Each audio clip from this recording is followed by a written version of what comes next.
러시아를 돕기 위해서 4만 명가량의 군인들을 도와줬는데 급하게 되니까 빨리 그 군대를 다시 돌려받고 싶었는데 러시아에서 돌려주지 않았다는 얘기죠. 시리아의 독재 정권이 무너진 거는 민주주의를 중요한 가치로 삼는 우리의 입장에서는 상당히 좋은 일이죠. 그런데 시리아라는 나라는 어떤 나라인가요? 시리아라는 나라는 아마도 성경을 읽거나 아니면 고대 역사에 관심이 많은 분들은 한 번씩은 들어봤을 텐데 아시리아라고 있잖아요. 거기에서 나온 이름이에요. 아수르에서 나온 이름이고요. 오랫동안 시리아라고 그리스 사람들 그리고 로마 사람들이 그렇게 불러왔죠. 그게 이제 이름이 정착해서 시리아라고 그러고요. 아랍어는 수리아라고 합니다. 수리아. 네. 그런데 현대적인 국가로서 시리아가 시작된 것은 1920년대 프랑스 위인 통치령으로 시작합니다. 제1차 세계대전이 1918년에 끝나고요. 1920년에 국제연맹이라는 게 당시에는 있었습니다. 국제연합 말고요. 지금 국제연합이잖아요. 1차 세계대전 이후에는 국제연맹인데 국제연맹이 시리아 이 지역을 프랑스 너희들이 통치를 해도 좋다. 그래서 위인 통치를 하는데 위인 통치라는 건 뭐냐면 이 나라가 아직 나라로서 작동하기가 어려우니까 정상적인 국가가 될 때까지 프랑스가 쉽게 말하면 후견인이 돼서 프랑스가 좀 해봐라. 그리고 이 나라 사람들이 스스로가 국가를 이끌어갈 수 있으면 그때 넘겨줘라. 그게 위인 통치령이거든요. 2차 세계대전 때는 이제 신탁 통치란 말을 썼는데 이때는 위인 통치란 말을 썼습니다. 1920년에 시리아는 프랑스의 위인 통치령으로 시작해서 결국에는 1946년에 독립국가가 되는데요. 지금의 땅을 가지고 공화정으로 시작을 하죠. 1946년부터 공화정으로 시작해서 오다가 1960년대에 들어서 바트당이라는 게 있습니다. 아랍의 세속주의 그리고 아랍 민족주의 사회주의 이 이념을 가진 당인데요. 이 당이 거의 뭐 쿠데타죠. 거의 뭐 쿠데타라고 할 수 있는데 이들이 정권을 60년대 잡기 시작했고 여러 혼란을 겪다가 결국엔 1971년에 당시 국방부 장관이었던 하페즈 라사드가 집권을 합니다. 그래서 1971년에 대통령이 돼서 2000년까지 시리아를 다스렸고요. 2000년에 세상을 떠난 다음에는 원래는 자기의 큰아들을 후계자 교육을 시켰는데 교통사고로 죽어요. 그래서 이제 별로 준비가 되지 않은 형이 있기 때문에 난 대통령이 될 거라고 생각 안 했던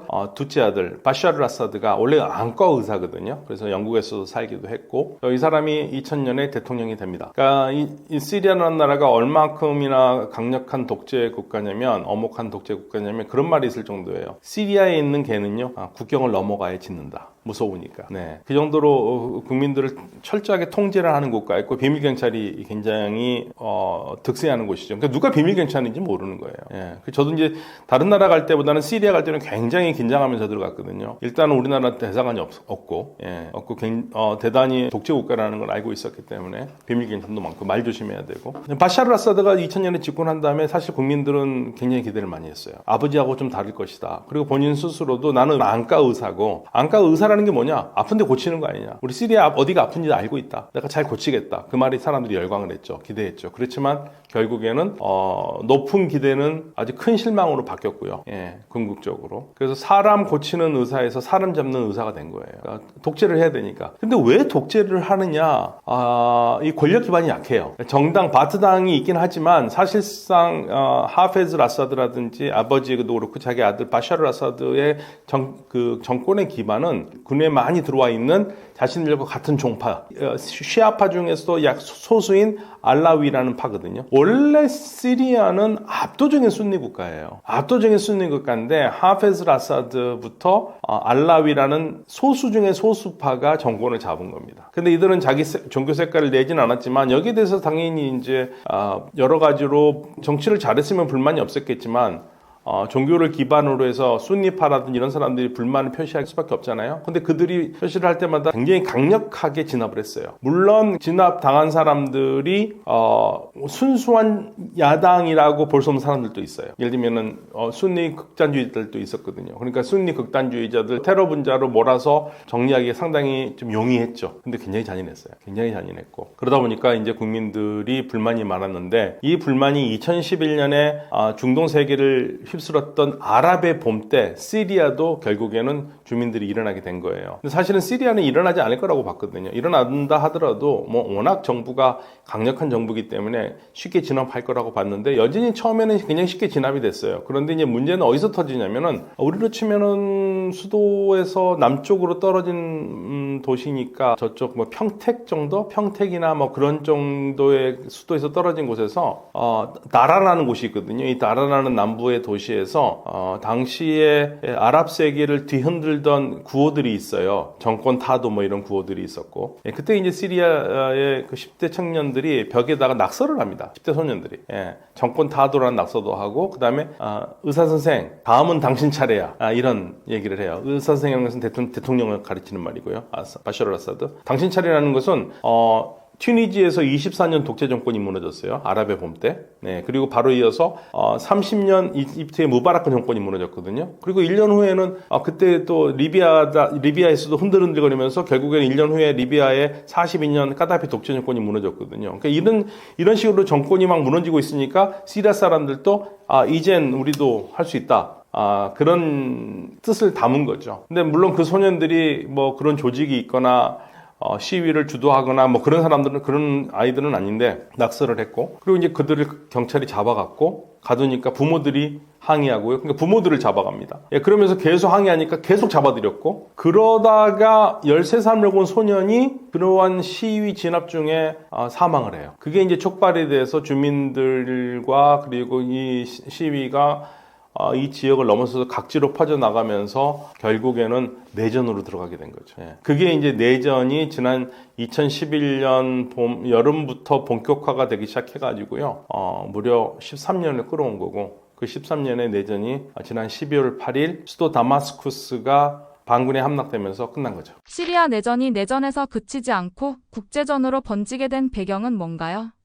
처음부터 시리아 내전은 잠잠하지는 않았죠. 굉장히 치열했죠, 처음에는. 근데 이 시리아 내전이 끝나지 않은 가장 큰 이유는 그러니까 시리아 정부군과 반군이 싸우면은 어떻게 해서든지 승부가 나겠죠. 그러니까 문제는 뭐냐면 내전이 쉽게 끝나지 않는 가장 큰 이유는요. 내전이 내전이 아니기 때문에 쉽게 끝나지 않아요. 그러니까 시리아 정부군을 돕는 왜국이 있고 시리아 반군을 돕는 왜국이 있기 때문에 안 끝난 거예요. 그러면 시리아 정부를 돕는 군대는 딱 두 군데입니다. 대표적으로 이란과 러시아예요. 그러니까 러시아와 이란은 시리아가 굉장히 중요한 곳입니다. 먼저 러시아는 왜 시리아가 중요하냐면 시리아에 70년대부터 러시아는 따르투스라는 지중해 도시가 있는데 항구 도시에 여기에 아주 기가 막힌 해군 기지를 건설해서 가지고 있었어요. 시리아 정부가 조차해 준 거죠. 이 땅 써도 된다 해서. 그리고 거기서 약간 더 위쪽 북쪽으로 떨어진 곳에 라타키아라는 항구 도시가 있는데 거기에는 흐메이밈이라는 곳에 공군 기지를 운영하고 있었어요. 러시아 군대가 해군이 흑해에서 출발해서 지중해에서 작전을 한 다음에 쉴 수 있는 곳이죠. 배도 수리하고 굉장히 중요합니다. 해군기지는 유일한 해군기지거든요. 그러면 여기에서 중동 그리고 나토와 대항할 수 있는 거고요. 왜냐하면 시리아가 바로 튀르키예하고 붙어 있기 때문에 그리고 아프리카까지 진출할 수 있는 전략적으로 대단히 중요한 곳이에요. 만약에 여기를 놓친다면 러시아 해군은 흑해에 갇혀요. 그렇기 때문에 러시아에서는 상당히 중요하고 그래서 시리아를 적극적으로 후원한 겁니다. 이란은 이거하고 좀 다른데요. 이란은 레바논의 헤즈볼라가 있잖아요. 이란이 1982년부터 결성한 헤즈볼라 반이스라엘 항쟁 조직이죠. 이들을 후원을 해야 되는데 가장 아끼는 조직이고 이들을 후원을 하려면 해로로 갈 수 있겠지만 해로로 가면 돌아가야 되고요. 육로로 가는 게 가장 빠르죠. 육로로 가면 가장 빠르죠. 그래서 이란에서 출발해서 이라크, 시리아를 거쳐야지만이 반드시 레바논으로 들어갈 수 있거든요. 레바논은 지도를 보시면 시리아를 거치지 않고서 들어갈 수가 없어요. 그렇기 때문에 시리아와 좋은 관계를 해야 되고 시리아를 반드시 지켜야 되는 겁니다. 시리아하고 이란의 관계를 얘기할 때 같은 샤파기 때문에 그러지 않느냐고 그러는데 사실 같은 샤파는 아니에요. 색깔이 달라요. 사실 시리아와 이란의 관계는 쉬아파 때문에 뭉쳐진 관계라기보다는 반미 반이스라엘로 뭉쳐진 동맹 관계죠. 그래서 시리아를 지키기 위해서 이란과 러시아가 개입을 했고요. 반대로 그러면 반군은 누구겠습니까? 시리아 정부가 싫은 나라, 그리고 이란이 싫은 나라, 러시아가 싫은 나라겠죠.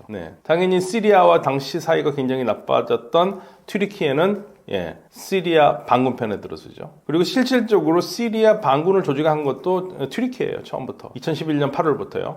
그리고 당연히 미국은 반군 편에 들었었고요. 아랍 국가들은 이란이 싫잖아요. 이란을 제어해야 되기 때문에 당연히 반군 편에 들어섰고요. 이스라엘은 좀 애매했는데 이스라엘은 직접적으로 들어서지는 않습니다. 본격적으로 개입하지는 않고요. 다만 반군들이 다치고, 특히 반군 중에는 극단주의자들도 있거든요. 극단주의 다치면 이들을 치료를 해주는 역할을 했어요. 그래서 실질적으로 이 싸움은 이란과 러시아가 한편이고 이들을 싫어하는 나라가 반대편에서 싸우는 그러한 국제전이었기 때문에 전쟁이 쉽게 끝나지 않았고요. 또 중간에 IS가 반응하면서 이 IS를 퇴치하느라고 또 굉장히 시끄러웠잖아요. 그리고 실질적으로 2020년에 러시아, 이 가장 주역이 되는 러시아와 튀르키예가 실질적으로 이제 휴전하자 해서 휴전 상태였었어요. 근데 휴전 상태였었을 때 시리아 정부군이 약 국토의 80에서 85%를 차지했기 때문에 실질적으로 모든 평가는 어떻게 됐냐면 시리아 정부군이 이긴 싸움이라고 얘기를 했죠. 근데 전쟁이 끝나지 않았고요. 그리고 조용히 했어요. 그러니까 다들 시리아는 그냥 이 상태에서 정지된 상태에서 더 이상 싸움을 하지 않고 이 상태니까 현상 유지가 되는 거죠. 예를 들면 시리아 정부군 대다수의 땅을 차지하고 있었고요. 시리아 쪽 북동부 쪽은 반군인데 여기는 색깔이 좀 다른 쿠르드 반군, 쿠르드, 그러니까 시리아에서 독립하고 싶어하는 쿠르드 반군들, 미군의 지원을 받고 있었고요. 북서쪽은 극단주의 반군과 보통 반군들이 섞여 있었어요. 그리고 미국은 이라크에서 시리아로 넘어오는 탐프 지역을 장악하고 있었고요. 이런 식으로 거의 지도가 고착된 상태였기 때문에 내전은 이제 거의 실질적으로 끝났다고 생각을 하고 있었었죠. 시리아 반군의 세력이 하나가 아니라 다양하다는데 그중 어떤 세력이 전쟁을 주도한 건가요? 네, 그러니까 시리아 반군은 어마어마하게 다양합니다. 그러니까 예를 들면은 이제 신문 기사를 보시면은 영어로 보시는 분들이나 한글로 보시는 분들은 정신 없으실 텐데요. 제가 이제 정리해 드릴게요. 그러니까 시리아 정부군은 보통 영어로 SAA로 표기됩니다. 시리안 아랍 아미예요. 시리아, 그러니까 SAA. 그다음에 반군은 크게 세 가지로 생각하시면 될 것 같아요. 일단 반군의 가장 큰 명칭은 튀르키예가 사실은 실질적으로 뒤에서 후원하고 조직한 SNA, 시리아 내셔널 아미, 시리아 국민군이에요. 이름 그럴듯하지 않습니까? 국민군 하니까. 여기에 이제 반군들이 여기에 튀르키예가 반대하는 조직들 다 여기다 한꺼번에 모아놓은 거예요. 튀르키예가 훈련을 시켰죠. 그런데 이 반군 중에서 이 SNA에 들어가지 않은 그룹이 HTS. 아까 말씀드렸던, 제가 이제 굳이 원어를 다 말씀 안 드린 건데, HTS는 시리아 해방 조직이에요. 해방기구. 이들은 튀르키예 정부가, 야, 우리한테 들어와. SNA로 들어가는데 우리는 안 들어간다고 그래 따로 있었어요. 그게 이제 반군이고, 그 다음에 쿠르드족은, 쿠르드 반군들은 우리가 DF라고 그래요. Syria Democratic Forces. 시리아 민주군이에요. 시리아 민주군인데 여기는 미군이 후원합니다. 그러니까 이게 반군의 구명, 우리가 반군하면 크게 HTS, SNA, SDF, 시리아 해방조직 극단주의자들, 그리고 가장 큰 반군 튀르키예가 뒤에서 조직한 시리아 국민군, 그리고 쿠르드족이 운영하는, 미국의 후원을 받고 운영하는 시리아 민주군, 이런 식으로 나눠져 있었던 거죠. 이 군대들이 정부군과 싸우고 있었던 겁니다. HTS 시리아 해방 조직이 극단주의라고 그랬잖아요. 이들을 뒤에서 후원하면서 얘네들이 단일 군대로 들어와서, 물론 SNA의 도움을 받죠. 이들이 잡은 거예요. 아마도 여러 가지 생각을 많이 했겠죠. 이들 조직을 점 찍은 것 같아요. 또 미국도 어느 정도 그냥 묵인한 것 같고요. 왜냐면 미국으로서는 당혹스러운 게 이 HTS 조직도 그렇고, 조직은 미국 정부가 지정한 테러 조직이에요. 그리고 이 줄라니도 미국 정부가 현상금을 붙였습니다. 이에 목숨에 $10,000,000가 붙어 있어요. $10,000,000의 현상금이 붙어 있는 테러범이에요. 그러니까 이게 말이 안 되는 일이죠. 테러범이 이끄는 테러 조직이 시리아를 지금 튀르키예의 도움으로 장악한 겁니다. 우리가 알다시피 시리아의 정신을 틀 틈이 없었던 게, 일단 시리아가 안정적으로 균형이 이루어져 있었기 때문에 큰 일이 없을 거라고 생각을 했고, 모든 관심은 2023년 10월 7일에 발발한 이스라엘 하마스 전쟁에 가 있었잖아요. 그리고 이스라엘 하마스 전쟁에서 이스라엘이 어느 정도 하마스를 정리했다고 생각한 시점에서 올 9월부터 레바논에 대한 공격을 굉장히 강력하게 했지 않습니까? 그래서 레바논에 자리 잡고 있는 헤즈볼라가 엄청난 타격을 입었어요. 뭐 거의 지도부는 다 괴멸됐고요. 예. 그러면서 실질적으로 시리아의 반군들이 움직일 수 있는 공간이 넓어졌어요. 그게 무슨 말이냐면요. 제가 말씀드렸듯이 시리아군을 돕는 정부군을 돕는 군대가 두 개 있다고 그랬잖아요. 이란과 러시아. 그런데 이 헤즈볼라가 실질적으로 국경을 왔다 갔다 하면서 이 레바논의 헤즈볼라도 시리아 정부군을 돕고 있었거든요. 근데 이들이 더 이상 돕기 어려운 상태가 됐죠. 그리고 아랍 국가들은 2020년 이후에 상황이 반전이 되게 어렵다고 생각을 했고, 그래서 그럴 바에는 그동안 시리아가 이란과 친하게 지내서 우리가 좀 시리아를 왕따시켰는데 그냥 시리아를 안고 가자. 그래서 아랍 국가들이 많은 공을 들였어요. 시리아에게. 야, 너네도 우리하고 똑같이 아랍어를 쓴 거고, 그 때문에 우리가 아랍 연맹에서 너희들을 다시 받아줄게. 그동안 우리가 정지시켰는데 다시 받아주면서 시리아에 유화 정책을 했고, 시리아에게 뭐라고 그랬냐면, 야, 너 이란하고 사이를 그렇게 너무 친하게 지내지는 않으면 좋겠다고 계속 회유를 하고 있는 상태였고요. 그러다 보니까 이제 시리아도 아랍 국가들이 도와주는 것도 굉장히 좋을 것 같아서, 이란과 사이가 갑자기 이런 사건이 나기 전 한 2달 전부터 좀 시끄러웠어요. 그래서 이제 이란도 그러면 군대를 좀 철수를 해달라는 요청을 받았고, 그래서 이란이 맡고 있었던 알레포 서쪽 지역의 군대를 뺐고, 그래서 공백이 생겼고요. 러시아는 우크라이나 전쟁 때문에 정신없잖아요. 예. 그러니까 지금 러시아도 우크라이나 전쟁이 정신없기 때문에 우크라이나 전쟁에 몰입하기 위해서 시리아에 신경을 더 썼고, 이란은 헤즈볼라의 충격이 많이 간 상태에서 시리아와 관계가 조금 껄끄러워지면서 군대를 빼야 되는 공백 상태가 됐고, 이런 상태가 된 상태에서 당연히 극단주의자들로서는 유리한 새로운 기회창이 열린 거죠. 그러면 이렇게 얘기할 수 있지 않습니까? 그러면 시리아 자체 군대가 30만인데 그거 못 막냐? 일단 시리아 군대가요, 13년 동안 전쟁을 해왔는데 군인들이 보급도 별로 못 받고 돈도 별로 없고, 그리고 스스로가 작전을 하기보다는 항상 러시아의 도움, 이란의 도움으로 싸움을 했거든요. 이들이 빠지니까 힘이 빠지기 시작한 거고요. 더군다나 이제 최근에 계속 나오는 얘기 중에 하나가 시리아가 우크라이나에서 러시아를 돕기 위해서 4만 명가량의 군인들을 도와줬는데, 급하게 되니까 빨리 그 군대를 다시 돌려받고 싶었는데 러시아에서 돌려주지 않았다는 얘기죠. 그게 이제 좀 컸다는 얘기도 있습니다. 그런데 이스라엘이 이번 기회에 시리아와 레바논 헤즈볼라 통로를 없애야겠다 생각해서 거기 집중 폭격을 했고요. 그러니까 더 이상 헤즈볼라가 시리아로 넘어가거나 시리아 쪽에서 헤즈볼라 쪽으로 무기가 갈 수 없게 막아버렸고, 그리고 이스라엘이 계속적으로 뭘 하냐면 반군한테 굉장히 유리한 건데요. 시리아 정부군이 가지고 있는 무기고나 병창고를 전부 다 폭발을 하기 시작했어요. 그러다 보니까 시리아군은 완전히 사기를 잃었고요. 더더나 이 반군들이 어떤 루머를 퍼뜨렸냐면, 레바논에서 헤즈볼라 삐삐 사건이 있었잖아요.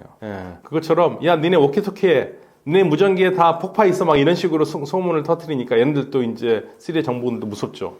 여러 가지 심리적인 하면서, 그러다 보니까 반군이 별로 힘 안 들이고 알레포를 3일 만에 점령하고 11월 29일에 점령하거든요. 29일에 점령하고, 그리고 나서 거의 10일 만에, 12월 8일인 10일 만에 다마스쿠스를 점령했으니까요. 이스라엘이 도움도 컸죠. 그래서 이제 네타냐후 총리가 뭐라고 그랬냐면, 반군이 승리한 건 우리 덕분인 줄 알아라고 얘기한 거예요. 물론 그 뒤에는 튀르키예의 열띤 후원이 있기 때문에 가능했습니다. 시리아 내전이 우리나라에는 어떤 영향을 미칠까요? 일단은 이번 시리아 내전을 한번 평가를 해보면은요, 첫 번째로는 54년 독재 정권이 무너진 거는 민주주의를 중요한 가치로 삼는 우리의 입장에서는 상당히 좋은 일이죠. 어떤 나라도 독재를 하는 정권을 유지한다는 것은 우리가 지지할 수는 없죠. 북한도 마찬가지고요. 그래서 우리 국민들의 아주 뛰어난 민주의식을 생각해보면 민주주의, 인권, 이걸 최상의 가치로 하는 아주 중요한 나라지 않습니까? 우리나라는 이게 가치들이. 그래서 그런 입장에서는 시리아의 정권 붕괴, 독재 정권 붕괴는 환영할 일입니다. 그런데 우리가 전 세계의 민주주의를 가르치는 교사 역할은 아니니까 사실 국제관계는 냉혹하거든요. 우리가 따져봐야 될 것은 앞으로 전개될 시리아의 여러 상황들이 우리에게 유리할 것이냐 안 할 것이냐, 이게 중요해요. 사실은요. 큰 의미에서 민주주의의 복원이 중요하긴 하지만 실질적으로 우리의 경제는 민주주의로만 되지는 않거든요. 그래서 그건 이제 우리나라만 열심히 민주주의 하는 게 굉장히 먼저 중요하고요. 다른 나라의 관계에서는 우리가 민주주의 잣대를 들이대면은 무역할 수 없는 나라들이 대다수예요. 그 민주주의 잣대되고 어떻게 우리가 무역하겠습니까? 그러니까 이건 그냥 순전히 개인적인 소외고 우리가 순전히 이상적인 면에서는 시리아 민주주의가 복원되기를 바라는 거죠.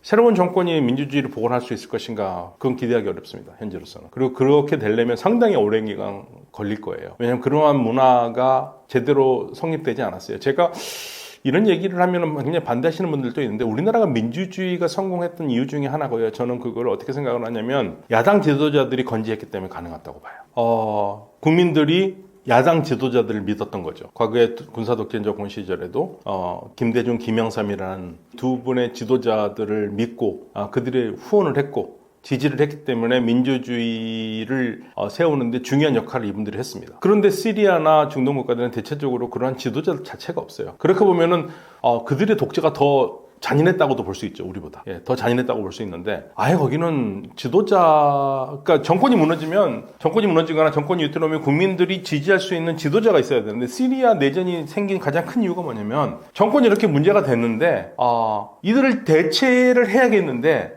국민들의 공감대를 이끌어낼 그러한 지도자가 없었던 거예요. 그래서 미국도 그때 어떻게 생각했냐면, 적어도 1년이나 2년 그러한 지도자를 만들어야 된다고 생각을 했었어요. 이게 가장 큰 차이예요. 예. 그래서 시리아에서 과연 그러한 민주주의적인 지도자가 나올 수 있을까는 별개의 문제입니다.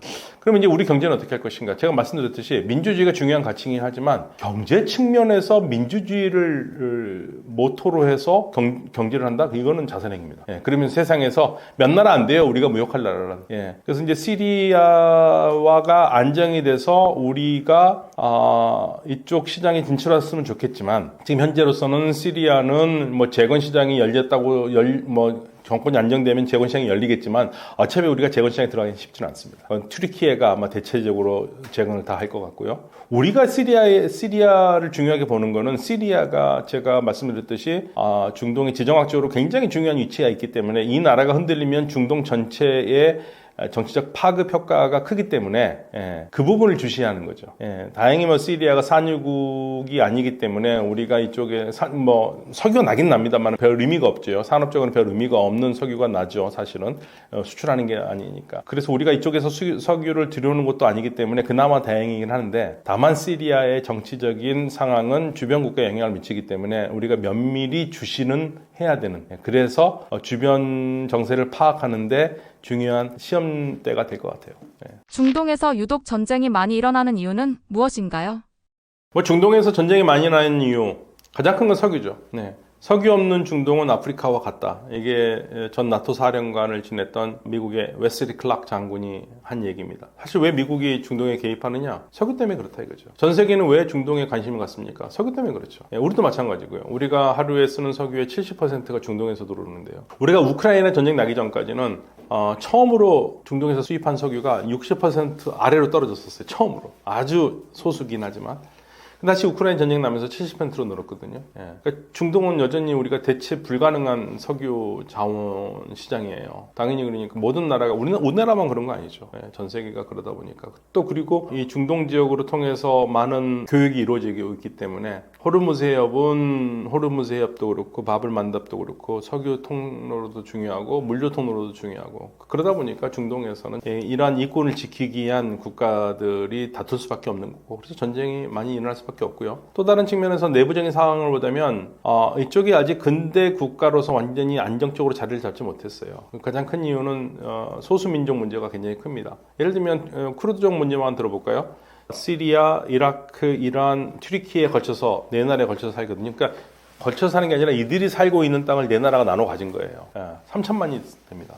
그러니까 이들 독립하고 싶은 사람들이 있고 또 저쪽 이란과 파키스탄, 아프가니스탄에는 세 나라에 걸쳐 살고 있는 발로치스들이 있고 이런 소수민족들이 많아요. 소수민족들이 독립운동을 하고 국가를 세우고 싶어 하니까 문제가 있을 수밖에 없는 거고 그리고 이제 근대에 들어와서 가장 큰 문제는 이스라엘 문제가 가장 컸죠. 이스라엘이라는 국가가 성립이 됐는데 이걸 도저히 용납할 수 없다라는 반이스라엘 국가와 이스라엘의 싸움이 그전에는 아랍이었고 지금 현재로서는 아랍보다는 이란이 굉장히 주역을 하고 있는데 이러한 문제들이 중동에 계속 있어 왔고 그러니까 이러한 문제들이 풀리기 전에는 계속 분쟁은 크고 작게 지속될 수밖에 없는 그런 상황입니다. 트럼프는 왜 취임식 전까지 중동 전쟁을 끝내라고 한 거고 정말로 끝낼 수 있는 건가요?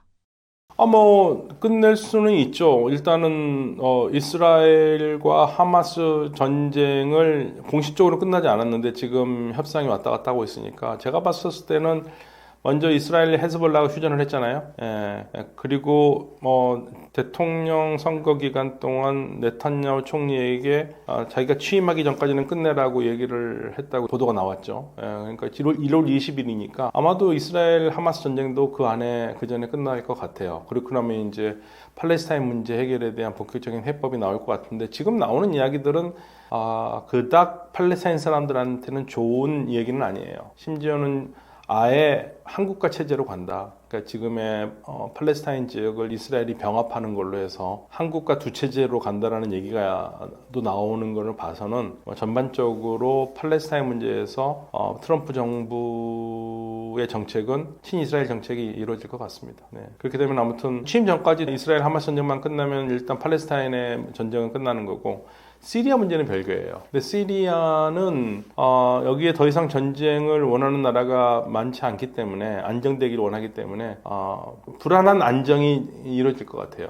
특히 이제 튀르키예가 어떻게 해서든지 시리아 정부의 영향력을 계속 발휘하면서 이쪽에 정세를 주도할 것 같은데 이제 여기에서 가장 큰 문제는 실질적으로 반군과 정부군이 문제가 아니라 튀르키예와 쿠르드 반군의 문제예요. 쿠르드를 튀르키예는 눈에 가시로 여기고 있거든요. 왜냐하면 시리아에 쿠르드 자치 정부가 들어선다면 바로 붙어있는 튀르키예의 쿠르드에게 막대한 영향을 끼친다고 보고 있기 때문에 튀르키예 정부는 사실 구체적으로 시리아의 쿠르드 반군과 튀르키예에 있는 쿠르드 반군이 연계되어 있다고 봐요. 같다고 봐요. 그렇기 때문에 튀르키예는 어떻게 해서든지 시리아에 있는 쿠르드 지역을 정리하고 싶어 해요. 이게 이제 큰 문제가 될 겁니다. 미국은 쿠르드 반군을 지원하고 있거든요. 그래서 미국과 어떻게 대화가 하느냐인데 지금 나오는 얘기는 사실은 쿠르드 반군한테는 좀 슬픈 얘기인데 미국이 손을 떼고 있다라는 얘기가 나오고 있어요. 그러면 이제 쿠르드가 어떻게 해서 살아남기 위해서 싸움을 할 텐데 이길 수 있을까? 그러면 만약에 튀르키예가 이긴다면 그 쿠르드 반군들이 그냥 손을 놓고 가만히 포기를 할까? 그런 면에서는 불안한 요소로 남아있죠. 미국이 더 이상 간섭하지 않을 거예요. 시리아도 그렇고. 그런데 이스라엘 문제에서 계속 전쟁이 나면 좋은 건 없잖아요. 미국도 계속 개입을 해야 될 거고. 그러니까 그거 안 하겠다는 얘기잖아요. 미국은 더 이상 중동 전쟁이나 이런 데 개입하고 싶은 마음이 없어요. 아니 지금 중국에 지금 초점을 둬도 시간이 모자라는데 자꾸만 시선이 분산되면 안 되잖아요. 그래서 그런 면에서 미국은 트럼프 행정부는 전쟁이라든지 오래된 분쟁 이런 거 좋아하지 않고 개입하지 않는다. 돈 들어간 일 하지 않겠다. 안정적으로 가자. 그런 입장이죠. 그리고 만약에 이쪽이 안정이 되지 않아서 전쟁이 계속된다면 예를 들면 이스라엘과 이란의 관계가 나빠져서 전쟁이 더 격화된다면 미국은 당연히 이스라엘 편을 들겠죠. 그 얘기 많이 했고 지금 사실은 트럼프 행정부에서 이란의 핵시설을 때리겠다는 얘기도 있는데 또 이란도 어떻게 나오냐면 그러면 우리 주변 국가들 전부 다 공격하겠다. 특히 최근에 이란 쪽에서 나온 얘기가 카타르에 있는 모든 가스시설을 다 폭파해버리겠다 이런 얘기까지 나오고 있거든요. 만약에 그런다면 이쪽 지역이 어떻게 되겠습니까? 전 세계 가스 공급에 문제가 생기죠. 엄청난 혼란이 생기고 그렇기 때문에 전쟁을 하지 않고 안정적으로 가는 방향이 세계 경제에 좋죠. 미국에도 좋고요. 자원이 넘쳐나는 중동은 전쟁만 아니라면 발전 가능성이 높은 곳일까요? 그렇죠. 근데 사실 발전을 하려면은요, 국가 체제가 대단히 민주주의가 돼야지 더 발전해요. 민주주의 체제가 되지 않는 나라가 발전하는데 한계가 있습니다. 제가 축구 전문가들에게 그런 얘기를 많이 물어봤었거든요. 아니, 월드컵 축구 팀 하나 만들어 놓고 한 4년 합숙훈련 하면 그 기가 막히게 해서 우승할 수 있지 않겠느냐. 그런데 참 재밌는 답이 나와요. 4년 동안 합숙 훈련해가지고 훈련을 하면 4강까지는 가지만 우승은 어렵다. 왜? 축구는 창조적인 작업이다. 창조적인 작업이어서 민주적인 국가들이 축구를 잘할 수밖에 없어요. 그래서 히딩크 감독이 우리나라에 들어와서 축구 선수들한테 선후배 문화를 없애려고 그랬잖아요. 그래서 이천수 선수한테도 막 반말하라고 그래가지고 이천수 선수가 홍명보 당시 주장한테 명보야 밥 먹자 이런 식으로 했다고 그러잖아요. 그래가지고 깜짝 놀랐다고 그러는데 그게 상하 없이 균등하게 독립적인 개인으로서 만나야지 창조적인 공간도 나고 민주적이 된다 이거죠. 경제도 마찬가지입니다. 경제도 민주주의 체제에서 더 발전할 수밖에 없어요. 우리나라가 급속히 발전하는 것은 박정희 정부 때부터 산업 근반을 잘 닦기도 했지만 그 이후에 민주화가 되면서 본물처럼 여러 가지가 발전을 했잖아요. 그러니까 제가 학교 다닐 때만 해도 영화가 한국 영화가 볼 수가 없었던 게 한국 영화 뭐 하면은 전부 다 국가가 검열을 했거든요. 근데 그 검열의 틀이 없어지면서 민주화가 되면서 검열의 틀이 없어지면서 얼마나 다양한 소재가 나오고 한국 이 K-팝, K-드라마가 자리를 잡았습니까? 많은 분들이 그거 놓치고 있어요. K-팝, K-드라마가 성공할 수 있었던 이유는 한국의 민주화가 바탕이 됐기 때문에 그런 거거든요. 예. 그래서 중동 국가들도 궁극적으로 그러한 자유, 인권이라는 중요한 가치고 있는 민주화가 민주화가 되지 않는다면 경제 상장에는 한계가 있어요. 사실 뭐 민주주의 가장 발전한 나라로 한다면 일본이죠. 일본은 우리보다 더 민주주의가 오래됐고, 다만 이제 일본과 우리의 차이점은 우리 국민들이 불만이 많죠. 일본 국민들은 이렇게 대놓고 얘기를 잘 안 하죠. 그래서 뭐 민주주의 시스템이나 이런 거 보면 일본이 더 안정적인 건 맞지만 역동성이라든지 문제를 해결하는 능력은 우리 한국의 민주주의가 대단히, 우리말로 참 옮기기 어려운 말인데 다이나믹, 역동적이다. 그런 면에서 저는 저렇게 생각하고요.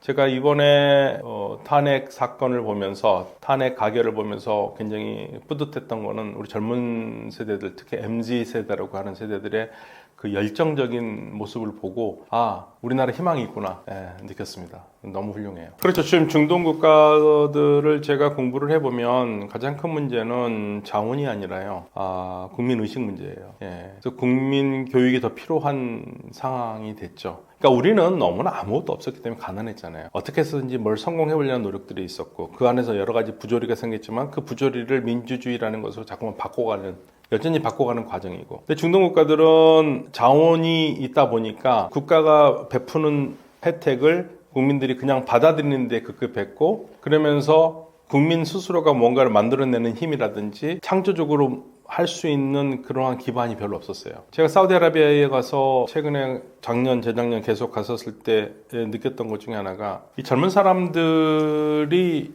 국가의 정책을 따라가기 어려워하는 거예요. 국가는 이렇게 열심히 가자고 이렇게 가는데 국민들이 아직 따라가기 어렵다라는 얘기를 젊은 친구가 뭐라 그러냐면요, 우리 왕세자는 미래 비전이 하늘을 날고 있는데 우리 국민들은 아직 바닥에 서 있다. 그게 아마 가장 정확한 말일 것 같아요.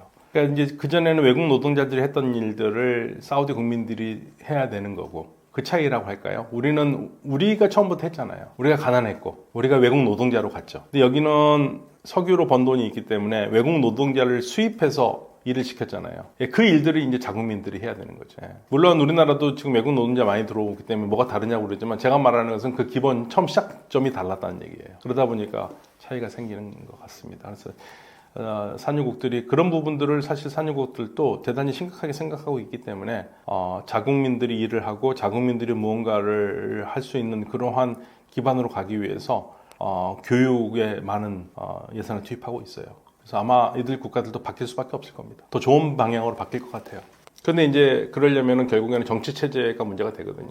국민 참정권, 왕권이 지금은 사실 중동 국가들은 절대 왕정이거든요. 절대 왕정에서 권력을 내려놔야 되는데 그러한 과정이 순조롭게 이루어질 수 있을 것인가, 이제 그게 하나의 관건이죠. 그래서 민주주의적인 체제가 되기 전에는 경제 발전이 더 가속화하기는 어렵다. 올라가는데 한계가 있다. 저는 그렇게 봅니다. 향후 10년간 중동의 미래를 어떻게 전망하시나요? 가장 중요한 거는 지금 현재 더 이상 중동 지역에 전쟁이 나지 않아야 된다는 얘기죠. 어떤 형태로도 전쟁이 나면 산유국이 몰려있는 나라에서 석유시설이 파괴될 가능성이 있고, 그러면 단순히 이 지역만의 문제가 아니라 전 세계적으로 문제가 파장이 커질 수밖에 없어요. 그러니까 이들 국가들은 가스시설이나 석유시설, 이들의 실질적으로 생명선이죠. 이 선을 잘 지켜야지만이 산업 다각화로 갈 수 있는 길이 열리는 건데, 만약에 전쟁이라도 나서 조금이라도 부서진다면 앞으로 미래는 어렵죠. 그래서 이들 국가들이 최대한 차가운 평화, 좋아서라기보다는, 옆에 나라가 좋아서라기보다는 서로의 피해를 막기 위해서 그렇게 좋아하진 않지만 그래도 평화적으로 지내자, 이웃끼리, 그러한 정책으로 가게 될 겁니다. 그래서 앞으로 향후 10년이 이게 잘 지켜지느냐 안 지켜지느냐에 따라서 중동의 10년 후의 모습이 좌지우지 되겠죠. 차가운 평화 잘 이루어진다면 10년 후에 중동은 상당히 발전돼 있을 거예요. 근데 만약에 이 차가운 평화가 깨진다 그러면 여기는 열전이 나올 수밖에 없는 거고, 열전이 되면은 이 지역에 많은 산업시설이 석유 생산시설, 가스 생산시설이 파괴될 거기 때문에, 그러면 사실 중동의 미래는 없죠. 그래서 이들 국가 이거 잘 알고 있습니다. 시리아가 붕괴됐다던데 정확히 무슨 일이 일어난 건가요? 그 얘기하면 굉장히 복잡한데요. 그냥 지금 단순하게 붕괴라고 말씀을 드리면 최근에 11월 27일부터 공세를 반군들이 특히 그 극단주의자 그룹이죠. 시리아 해방 조직이 튀르키예의 후원을 얻고 반격을 폈고요. 그러면서 11월 27일에 반격을 시작해서 결국에는 제2의 도시 알레포를 3일 만에 점령하고 12월 8일에 수도 다마스커스를 점령하면서 시리아 반군, 극단주의자가 이끄는 반군이 시리아를 완전히 내전을 끝낸 거죠. 그런데 이제 반군의 규모라는 것은 반군이 여러 종류가 있는데 그 반군 중에서도 여기는 극단주의자 그룹이에요. 극단주의자 그래서 그 우리말로 해석을 하자면 그 조직 이름이 보통 영어로 HTS라고 그러는데요. 시리아 해방 조직입니다. 또는 시리아 해방 기구 이렇게 부를 수 있는데요.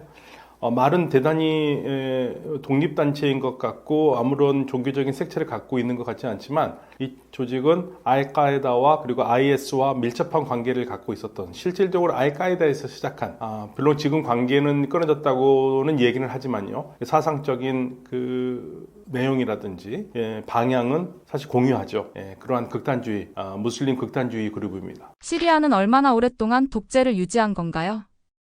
시리아 이번 내전이 끝나면서 붕괴된 바샤르 아사드 정권은 아버지 하페즈 아사드가 1971년에 정권을 잡았거든요. 그러니까 부자 세습으로 아버지 하페즈 아사드가 1971년부터 2000년까지 집권했고요. 2000년에 세상을 떠났고 그 떠난 자리에 공석이 된 대통령 자리를 당시 34살밖에 되지 않았던 바샤르 아사드. 시리아 헌법은 40세에 출마가 되는데 그거를 고쳐서 이 둘째 아들인 바샤르 아사드가 승계를 받았고 그러면서 정확하게는 이 아사드 집안이 1971년부터 2024년까지 무려 54년을 시리아를 지배를 한 거죠. 네, 그렇게 오랫동안 집권을 할 수 있었던 이유는 보통은 상식적으로 생각하면 딱 두 가지밖에 없어요. 너무 훌륭해서 너무 훌륭하고 사람들한테 덕을 많이 베풀고 그래서 사람들이 아유 제발 우리를 계속 통치해 주세요라고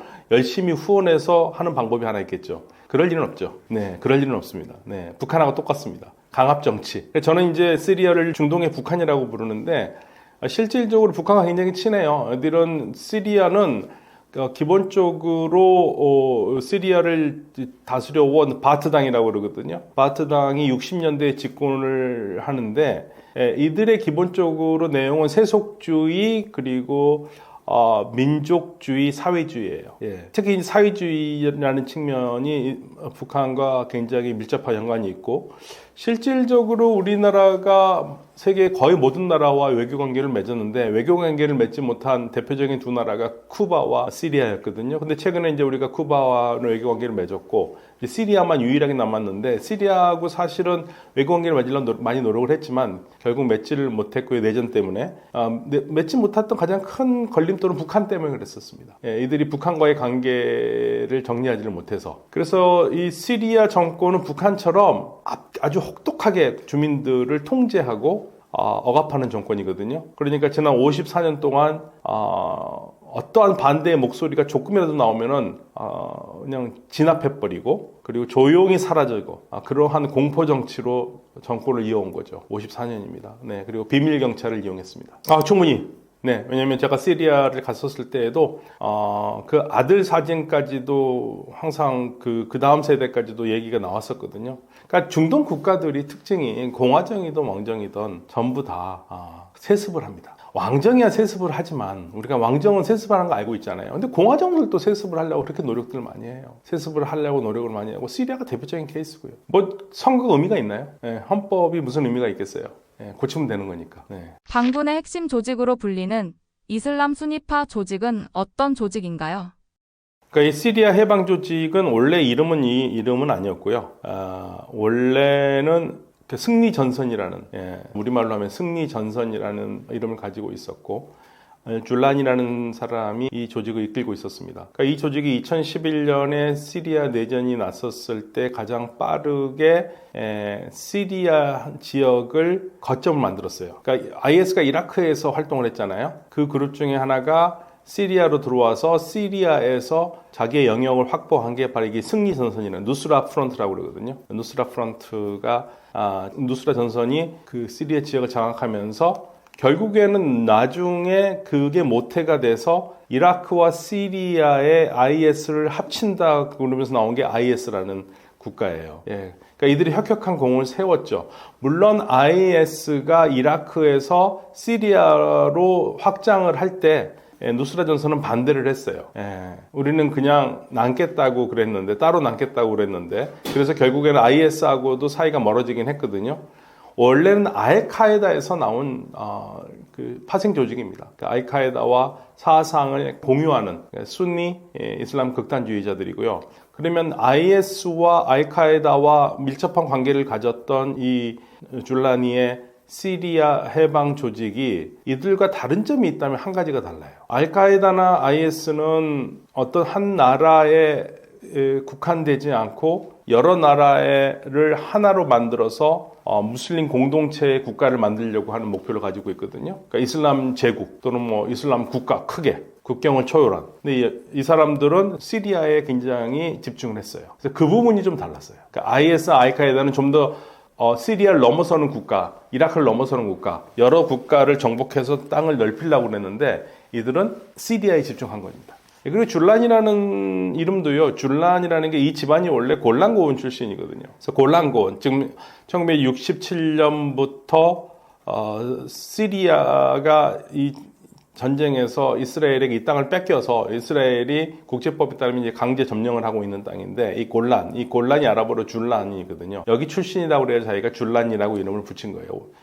그래서 이 시리아에 대한 시리아 민족주의 의식이 좀 강하죠. 보통 이거는 이슬람주의자들은 민족주의 의식이 그렇게 강하지 않는 편인데 이 줄라니 이 그룹은 시리아에 좀 이렇게 다른 극단주의자들보다는 좀 더 애정을 가지고 여기에 집착하는 그런 모습을 보이죠. 그 점이 좀 달라요. 이스라엘군이 휴전 협정까지 어기면서 시리아에 군을 투입한 이유는 뭘까요?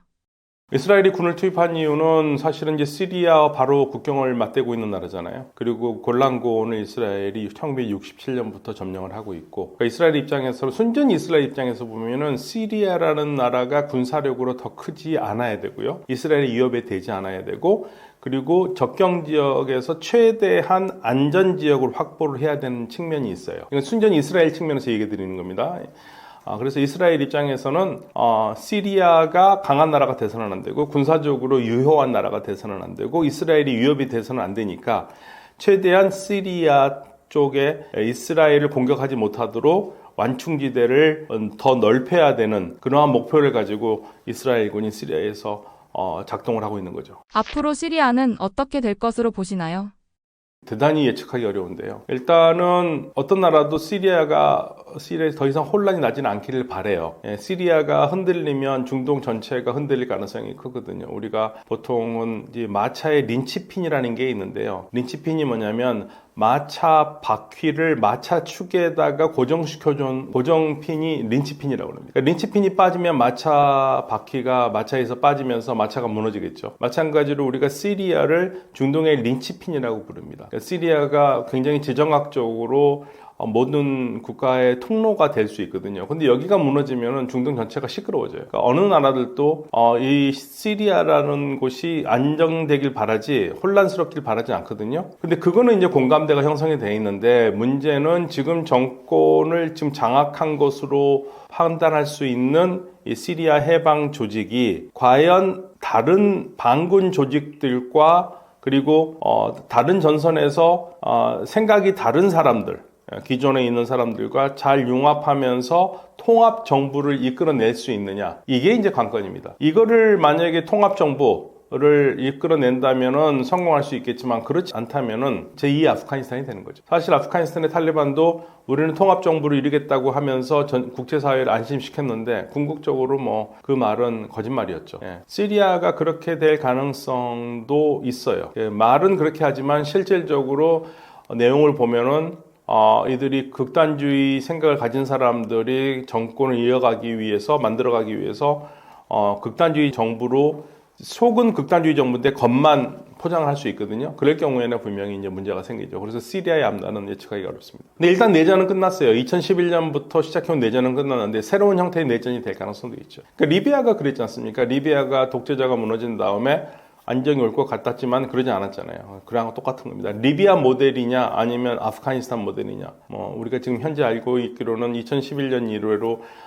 이런 극단주의자들이 관계된 것이 두 가지 모델을 생각해 볼 수 있는데, 그러니까 리비아냐 아니면 아프가니스탄이냐, 아니면 정말 안정된 시리아냐, 예측하기 어렵습니다. 반군 지도자가 자기가 정권을 뺏겨도 괜찮다라는 생각을 가지고 있다면 가능하겠지만 정권 잡은 사람이 정권 내려놓기는 쉽지 않죠. 시리아 붕괴가 김정은과 북한에게도 의미가 있는 사건일까요?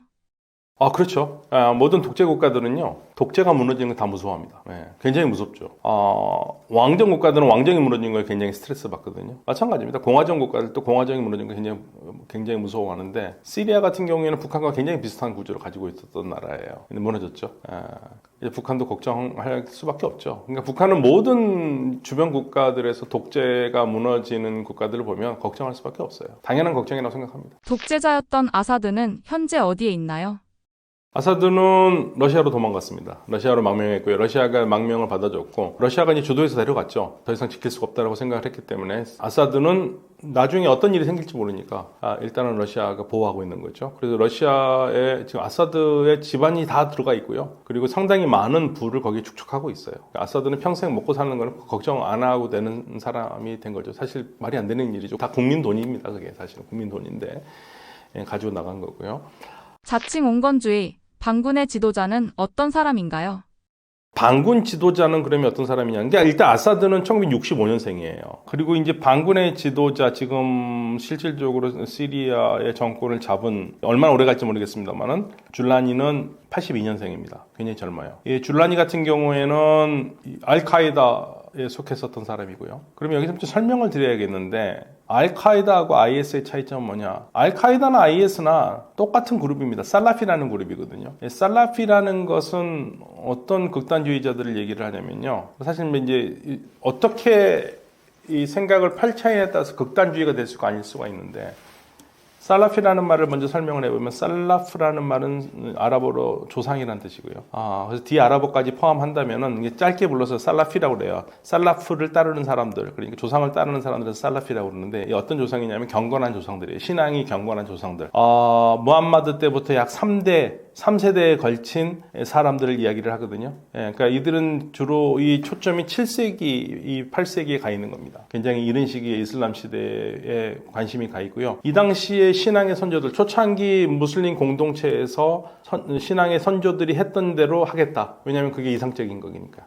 살라피는 크게 정치적인 살라피와 비정치적인 살라피로 나눠요. 비정치적인 살라피는 정치적인 구호라든지 국가라든지 관심 없어요. 그냥 내가 지금 어떻게 올바르게 신앙의 선조들이 했던 것 할 수 있느냐, 이게 중요한 거고, 이 사람들은. 그래서 신앙 생활이 굉장히 중요해요. 지키고 지금 따라가는 거. 그리고 당시에 하지 않았던 일들은 하지 않는 게 맞는 겁니다. 예를 들면 알반이라는 분이 있는데, 이분 같은 경우에는 되게 재밌는 얘기를 두 가지를 합니다. 지금은 이제 사우디아라비아가 히잡이나 이런 걸 안 써도 되지만, 그 당시에는 굉장히 엄격했거든요. 니캅을 쓰지 않습니까? 이게 눈 가리는 거. 그거 왜 쓰냐? 그거 반대했습니다. 그럼 사람들이 깜짝 놀라요. 그거 이슬람 아니냐고? 이슬람에서 나온 거 아니냐? 없다. 우리 신앙의 선조 때는 이거 쓰지 않았다. 그리고 왜 하냐? 잘못됐다고 얘기를 했고요. 그다음에 팔레스타인 문제에 대해서도 뭐라 그러냐면, 팔레스타인 사람들한테 너 지금 그렇게 이스라엘과 싸워서는 거기에서 신앙생활 제대로 못하니까 신앙생활 제대로 하면 나와라.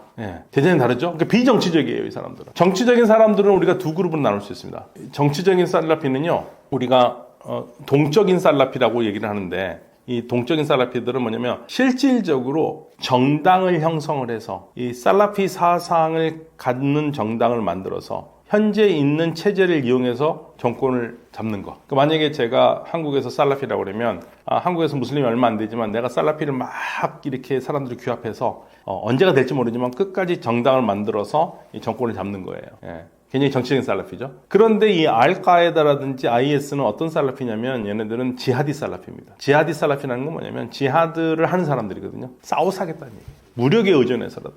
그러니까 완전히 다르죠. 그러니까 같은 살라피라고 그래도 살라피의 그러니까 이 사람들이 정치적이냐 비정치적이냐 폭력에 의존하느냐 의존 안 하느냐 이게 달라요. 그런데 알카에다나 IS나 알줄라니는 전부 다 이 살라피입니다. 지하디 살라피예요.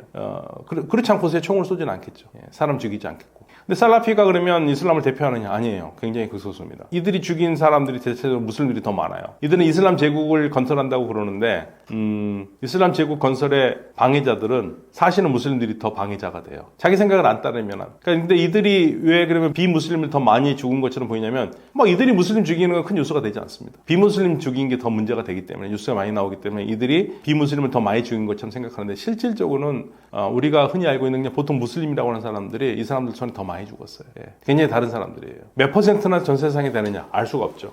근데 보통 한 10% 정도는 된다고 얘기를 해요. 100명 중에 한 10명 정도는 이런 생각을 가지고 있는 극단주의자일 가능성이 있다고 얘기를 하는데 그것도 뭐 우리가 추정치지 정확하게 뭐 조사를 해본 것도 아니고요. 예. 그러한 생각을 가진 사람이 줄라니입니다. 근데 이제 줄라니는 그런 얘기를 해요.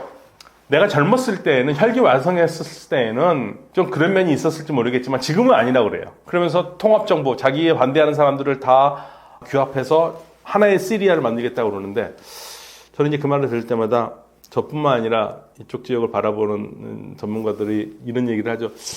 어디서 많이 들어본 얘기다. 아프가니스탄도 그러지 않았니? 탈리반도? 예, 탈리반도 그러지 않았냐? 예. 그렇기 때문에 저는 그렇게 크게 믿지는 않습니다. 예. 그래서 자칭 온건주의파라는 별명이 왜 그렇게 생긴 건가요? 네, 그러니까 스스로가 온건주의라고 한 거예요. 이제 무슨 얘네들이 온건주의입니까? 얘네들이 온건주의면은 어이구야.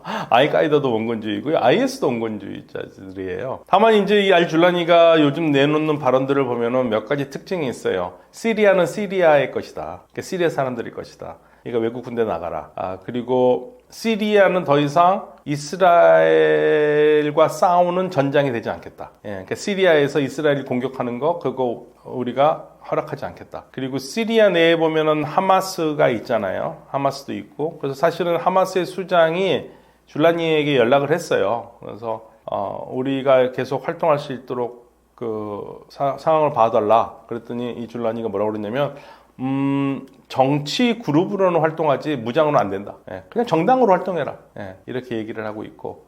그래서 더 이상 시리아를 혼란스럽지 않게 하기 위해서 이스라엘과의 투쟁, 뭐 반이스라엘 투쟁 이런 거 시리아에서 용납하지 않겠다. 이렇게 얘기를 하고 있습니다. 그러다 보니까 이제 많은 사람들이 무슬림들이 이런 생각을 해요. 현지에서는 주변 국가에서나 있는 데서는 뭐라고 그러냐면 이스라엘이 문제가 되지 않는구나 얘네들. 그럼 얘네들이 진짜 제대로 된 무슬림일까? 얘네들이 이스라엘을 반대를 하지 않나? 뭐 이런 얘기까지 하면서 좀 이상하지 않냐? 이런 의문을 제기하는 사람들도 있는데요. 지금 현재로서는 시리아로서는 이스라엘과 굳이 척을 지면서 싸우는 거는 시리아에게 좋지는 않겠죠. 왜냐면 일단 군대가 안 돼요. 그리고 이스라엘도 그걸 알기 때문에 정부군의 무기고를 계속적으로 공격했고 그리고 이들이 정권 잡은 다음에도 해군기지, 공군기지를 이스라엘이 계속 맹폭을 가했던 것은 새로운 정권이 들어서도 군사력을 가지 못하도록 한 거예요. 정부군이 가지고 있던 여러 무기가 반군에 들어가지 않도록 하겠다. 그걸 본 거고 그래서 지금 새로운 질서가 이쪽에서 만들어지고 있습니다. 현재 반군의 승리로 인해